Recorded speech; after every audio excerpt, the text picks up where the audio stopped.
कक्षा समझकर बैठते हैं तो आपको कॉपी पेन लेकर भी जरूर बैठना चाहिए, क्योंकि अक्सर हमारे जो दर्शक हैं, जो बहुत पहले से हमारे दर्शक जुड़े हुए हैं हमारे कार्यक्रम को, जो रोजाना देखते हैं लगातार, ऐसे दर्शकों के जो अनुभव हमें बताते हैं कि इस कार्यक्रम को देखने मात्र से और जो भी नुस्खे बताए जाते हैं उसको नोट कर लेने के वजह से उनके घर में होने वाले जो अवांछनीय रोग हैं उनमें बहुत ज्यादा गिरावट आई है और अपने आप को उन्होंने निरोगी बनाने में सफलता प्राप्त की है। तो ये सब चीजें आपके साथ भी हो सकती हैं। जो दर्शक हमारे साथ नए जुड़े हैं उन सभी से मैं अनुरोध करूंगा कि इस कार्यक्रम को जब भी आप देखने बैठे तो कॉपी और पेन लेकर जरूर बैठा करें। जो भी नुस्खे उपचार आपको बताए जाएं उनको आप लिख जरूर लें। आगे बढ़ते हैं कार्यक्रम में और शुरू करते हैं आज के मुख्य विषय पर चर्चा। गुरु जी, आज के इस अंक में हम बात करेंगे ऐसे रोग के बारे में जो पुरुषों को होता है। अंडकोश में फुलाव आ जाना, अंडकोश में जो एक सामान्य आकार होता है उससे आकार में बढ़ जाना, यानी इसको मेडिकल साइंस में हाइड्रोसिल भी कहा जाता है। इससे ऐसा सुनने में आता है कि दर्द तो होता ही है, साथ ही साथ इंफेक्शन बनने के भी चांसेस बन जाते हैं और आगे आने वाले समय में और भी ज्यादा कोई दिक्कतें आती हैं। तो सबसे पहले मैं जानना चाहूंगा, अपने आप बिना किसी कारण के इस तरीके का रोग होता क्यों है? देखिए, इस रोग होने का एक कारण नहीं, इसके 8-10 कारण हैं। 8-10 कारण हैं जी। पहला कारण तो यह है कि जो जीभ पे कंट्रोल नहीं करते, जो सामने आया खा लिया जी। यानी पेट को पेट नहीं समझना, एक गोदाम समझना। बिल्कुल। इनको रोग बड़े लंबे हाथ से लेता है। दूसरा कारण है जो खाया पिया और गदेलों पे लेटे रहे, मेहनत नहीं करते। जैसे मनीम है, बड़े सेठ हैं, गद्दे पे लेटे हैं, जिनका बैठे रहने का काम। हाँ जी। तीसरा कारण है इसका सबसे बड़ा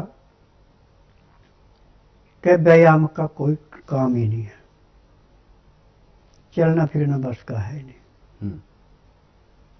ये तो बहुत लंबे हाथों से लेता है, यानी आलस से भरपूर वो शरीर। हाँ जी। और मेडिकल में तो इसमें चमड़े की पट्टी दे दी जाती है बांधने के लिए कि इसको बांध के रखो जी, परंतु उससे रोग बढ़ता घटता नहीं।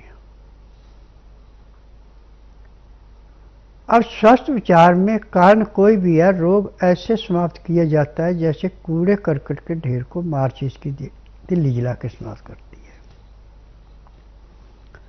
ऐसे तो हमारे पास इसकी सैकड़ों दवाइयाँ हैं, परंतु जिसको भी हाइड्रोसील हो जाती है उसका एक लेप बनाया हुआ मैंने, पाउडर में उसमें गुड़ मिलाना है और जैसे हलवा पकाते हैं ऐसे पानी के अंदर उसको पकाना है। जब वो अच्छा गाढ़ा हो जाए नीचे उतार ले, जब वो 15 से 18 डिग्री गर्म रह जाए तो उसका लेप करके और ऊपर डॉक्टर वाली रुई लगा के लंगोट बांधे। यदि 2-3 महीने के अंदर का है हाइड्रोसील का रोग तो 15 दिन में ठीक हो जाता है जी। यदि 5-7 साल पुराना है तो उसमें महीना 1.5 महीना लग जाता है। और इसमें ऐसे तो और भी दवाइयाँ दी जाती हैं, और जब भी कभी आपको ये बीमारी शुरू हो उसी टाइम में आप 10-15 बीज हर रोज पके हुए पीपल के खा लेते हैं तो ऑटोमेटिक ही कुछ नहीं करना पड़ेगा, वो ठीक हो जाएंगे जी। यानी फैले हुए अंग को सिकोड़ने के लिए पका हुआ बीज पीपल का अमृत के समान है। ये जिन औरतों की बच्चादानी बाहर आ जाती है उसके लिए, और मर्दों का जो हाइड्रोसील है उसको ठीक करने के लिए अमृत के समान है जी। परंतु एक बात का ध्यान रखना कि दवाइयाँ कभी भी आयुर्वेदिक करें तो पेट भर के खाना नहीं खाना, और पानी भी एक गिलास पीने में 15 से 20 मिनट का टाइम लगाना, वो भी चुस्का लेके पीना। गटागट पानी पीते तो आपको लाभ बहुत कम होगा। जब पानी चुस्का लेके पीते हो तो घी जैसा काम करेगा और रोग बड़ी जल्दी कटेगा। और पानी सर्दी बरसात गर्मी कोई भी हो, 15 से 18 डिग्री के अंदर का पानी पीते हैं आप चुस्का लेके तो ये आपको घी जैसा काम करता है। परंतु जब ठंडा पानी और घटाघट पी लेते हैं तो यही अंदर जाके रोग पैदा करता है। खाना खाने में, पानी पीने में यदि हम 1 घंटे का समय लगा देते हैं तो जिंदगी में कोई रोग होता नहीं है। परंतु अगर फटाफट खाना खाया, पानी पिया नहीं, पानी पिया घंटे 1.5 घंटे बाद, तो आपका रोग दिन दुगने रातें चौगुनी बढ़ता है। आज किसी भी डॉक्टर को देखो, किसी भी योगी को देखो, किसी भी हकीम को देखो, कहते खाना खाते समय पानी मत पियो जी। पानी पियो खाना खाने के घंटे 1.5 घंटे बाद। अब ये सत्यानाश है, सवा सत्यानाश है।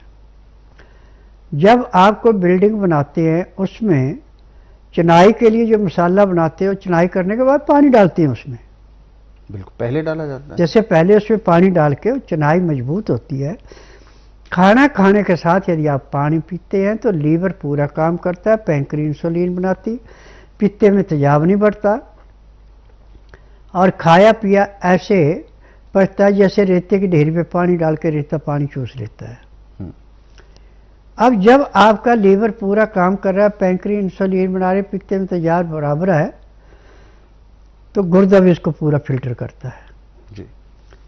अब ना तो आपको कभी किसी किस्म की शिकायत मिलेगी, ना ही किसी डॉक्टर हकीम के पास जाना पड़ेगा। परंतु जब आप बेतुका खाना खाएंगे, बेटाइम में सोएंगे, बेटाइम में उठेंगे, तो आपको रोगों से कोई नहीं बचा सकता। असली टाइम है रात को सोने का 9 से 10 का, सुबह उठने का 4 बजे का। 4 बजे उठते ही एकदम पेट साफ होता है, बाथरूम बाद में आता है। फिर उसके बाद दातन कूड़ा करके आधा घंटा कपाल भाटी, 15 मिनट भस्त्रिका, 8-10 बार अग्निसार, 15-20 बार विजयी, 25-30 बार ब्रह्मणी, 5 मिनट कुंभ, 1 घंटा लोन वलोन कर लेते हैं। मैं दावे से कह सकता हूँ आपको कि जब तक आपके शरीर के अंदर सांस है आपको कोई रोग नहीं होगा। परंतु जब आप इन चीज़ों से भागेंगे तो आपको रोग से कोई नहीं बचा सकता। आज सबसे ज़्यादा रोग पैदा हो रहा है चीनी से, एसी से, फ्रिज से, कूलर से, तेज पंखे से। ये चीज़ें आपने शरीर की सुविधा के लिए तो दी है, परंतु अंदर जो इसका शरीर पर साइड इफेक्ट पड़ता है उसकी आप गणना नहीं कर सकते। जब इतने साधन नहीं थे तो प्राणी 10-10, 12-12 घंटे काम करके बिल्कुल चुस्त दुरुस्त रहता था, कोई रोग नहीं होता था। और जब तक हमारे पास यूरिया खाद नहीं थी तब तक भी इतना रोग नहीं था। परंतु यूरिया खाद आने के बाद और मेहनत कम करने के बावजूद रोग दिन दुगने रातें चौगुनी बढ़ता जा रहा है। वैसे हर आदमी को प्रतिदिन 2 से 3 घंटे योग के लिए, एक्सरसाइज के लिए लाजमी रखने चाहिए। मैं ये नहीं कहता कि सुबह उठ के आप सैर करें, मैं कहता हूँ कि सुबह उठ के योग और प्राणायाम दोनों करें। यदि 2-2.5 घंटे आप सुबह इसके लगा लेते हैं तो आखिरी सांस तक कभी भी आपको किसी डॉक्टर हकीम के पास जाने की जरूरत नहीं पड़ेगी। यदि कोई छोटी मोटी तकलीफ आपको हो जाती है तो जो नुस्खे बताता हूँ ये ध्यानपूर्वक सुनते हैं, लिख करके रखते हैं या टेलीफोन में आप उसको सेव कर लेते हैं, तो मैं दावे से कह सकता हूं कि आप अपने घर में जो चूल्हे चौके में आपने चीज़ें रखी उसी से उस रोग को समाप्त कर सकते हैं। आपको किसी डॉक्टर हकीम के पास जाने की जरूरत नहीं पड़ेगी। बिल्कुल।